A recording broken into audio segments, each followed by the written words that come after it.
Hey everybody, do you mind if I make a little video for you? I just want to make a video, just what's on my mind today a little bit, is that attachment leads to control. So when we're attached to something, that means if we don't get it, or if a situation doesn't work out the way we want, or if somebody isn't doing what we want them to do, then we get upset about it, or we get like distraught or like flustered, annoyed, whatever else. So because we don't want these feelings, we then obviously typically often try and change somebody and control them so they don't no longer do what's bothering us because we're attached. So if you're not attached to something and somebody does something, you're okay and you don't try and control them. Whereas if you are attached to something or somebody and they do something,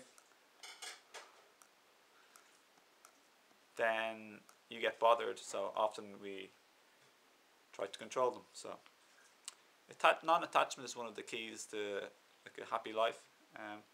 It means we're just left with preferences. So if we're not attached to anything but we still have preferences, that's the word I like to use. So you don't need anyone to behave a certain way, but you do prefer them to behave obviously a really nice way if possible.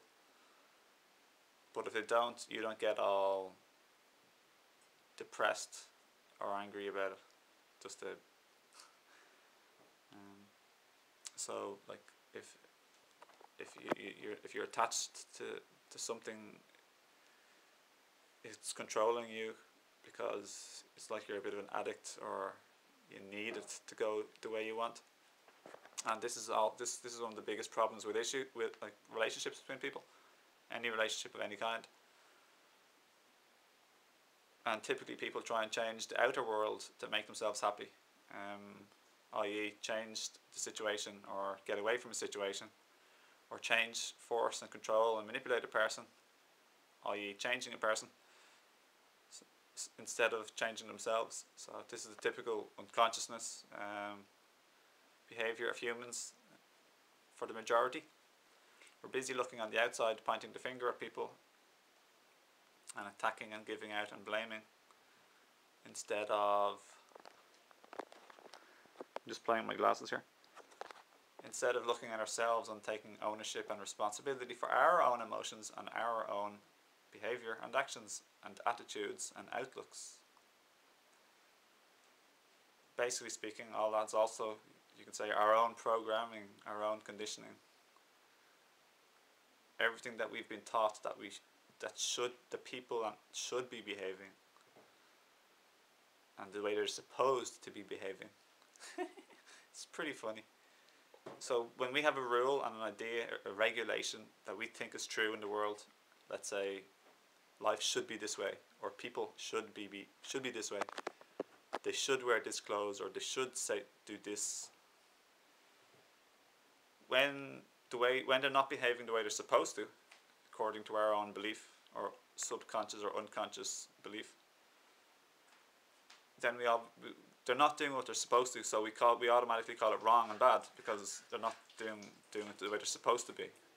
It's wrong and bad as a result.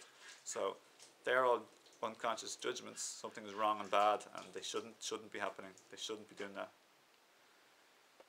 This is all like leads to the idea. This is resistance to the feeling of no, this shouldn't be happening. No, they shouldn't be behaving this way. No, it's not supposed to be like this. So the feeling of no is the feeling of tension and resistance in our body. And the other things are judgments, like wrong, bad, shouldn't be happening, shouldn't be this way. This makes us feel bad. And then to get out of our bad feeling, we try and control people and attack people in an attempt to make them change in the future. Or just to lash out and express our bad feeling. For me, I'm so used to this at this stage, it's kind of like funny almost, in a comical fashion, but not in an insensitive fashion. But it can be very real fashion. if you're feeling it, if you're feeling like upset or angry, it's very real for you. Life is like it's an experience of emotions, very much so. It's a physical experience. You feel things physically. You feel things very deeply emotionally too. So it's a very emotional experience. And this emotional experience doesn't come from the situation, but it comes from our thoughts. So it's very much an emotional experience coming from our own thoughts. And our thoughts and our mind, that includes our own programmed beliefs and attitudes and outlooks, etc. Whether or not we're complaining or seeing things negatively, or we're seeing things gratefully and positively. So I just like to look at things, everything positive, the learning experience. Every challenge or difficulty is a learning experience, chance to help too possibly, and even a chance to enjoy if possible too. For the most part, I'm living in a place of non-attachment these days, and I'm happily as much as I can enjoying my challenges, and recreating, being a co-creator and a creator of my own thoughts and actions, because they're chosen by me rather than me being controlled by my own unconscious behaviour. So because I don't have heaps of unconscious behaviour at all, well, I probably kind of do, but a little bit, but it's not really with people. Like I'm not triggered by people. I don't get triggered anymore, basically speaking. And if I do, it's just for, it doesn't come out, my words aren't triggered and controlled, and neither are my actions, but maybe I might have a little bit of an emotional flair, a little bit. But it's not to the point where it takes over me and controls me, and I'm stuck in unconscious behaviour and arguments and words, so I just like to choose. So that's pretty cool, to live in a place of non-attachment. And I'm just happily, as I was saying, I'm happily creating. I create my own words and thoughts and actions, behaviour, but I co-create these situations because there's other people also either unconsciously or consciously behaving and saying.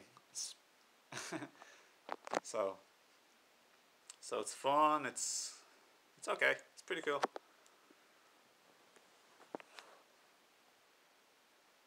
So just look for your own attachments, I suppose.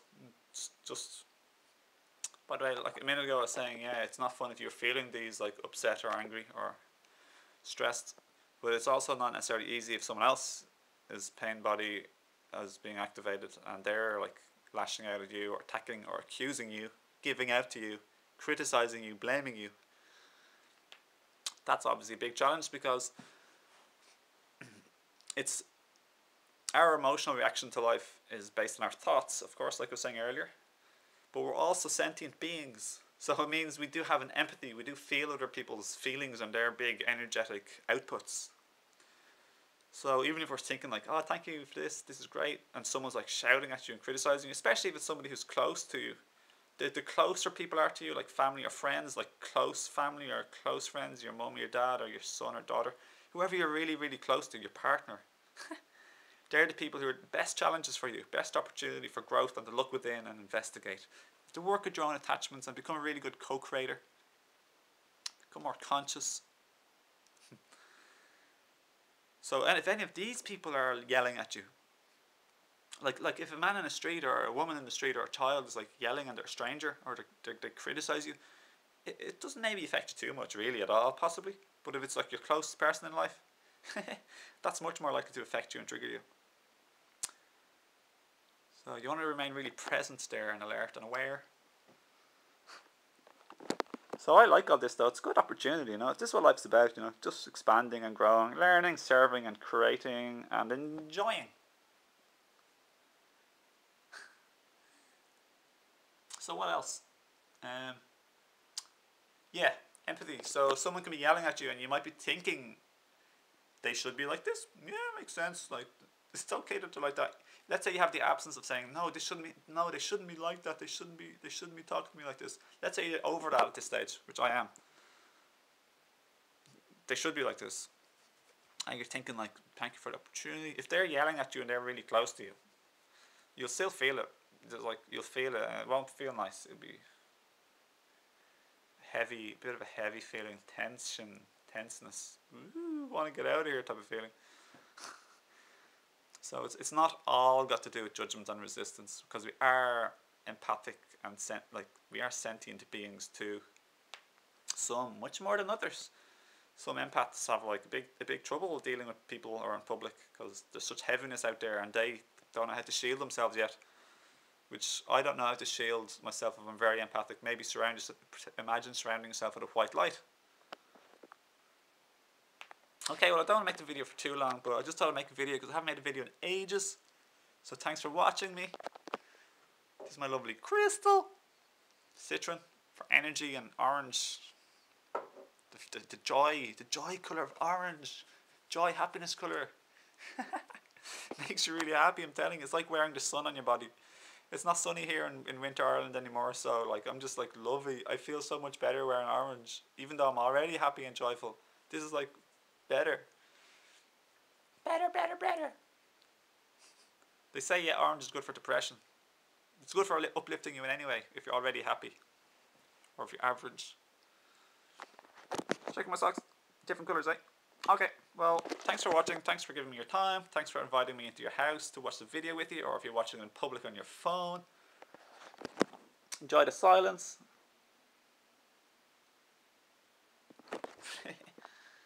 And I'll catch you again soon. Feel welcome to leave your comments, please. Say hi to me. Just let me know if you're having a nice day or if you're okay. Just to do your best and make the most of everything. Eat healthy, rest well, etc., etc. Fresh air, happy body movement, contact with nature, uplifting classical music, contact with inspired, happy, uplifted people who understand you and are kind. Do all of these things. I'll talk to you again another time, okay? Until the next time, much love and peaceful wishes to you and everyone. See ya.